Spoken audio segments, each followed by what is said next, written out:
Retenu pour l'hommage à un héros de la Seconde Guerre mondiale, héros très jeune.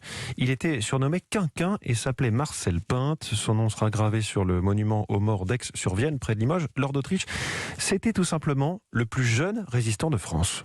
Oui, sous sa blouse d'écolier, le petit Marcel cachait des messages qu'il transmettait à des résistants dans le maquis ou des fermes près de chez lui. Avec sa bouille d'ange et son regard espiègle, il passe inaperçu. Il n'est jamais fouillé par les Allemands. Son père, une figure de la résistance dans la région, le protège bien sûr des missions dangereuses, raconte Alexandre Brémaud, l'un de ses descendants. Il couvrait des distances, de 1 à 2 kilomètres maximum.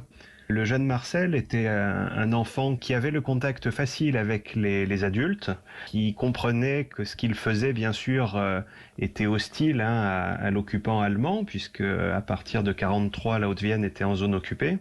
Et donc il comprenait que cela était dangereux et en même temps que cela était utile. Il ne faut pas se faire repérer, mais un enfant reste un enfant et Marcel entonne parfois des chants du maquis pendant ses promenades. Il est alors sermonné par son père. Le petit garçon mourra le 19 août 1944 lors d'un accident touché par les balles malheureuses d'une mitraillette alliée provenant d'un soldat anglais.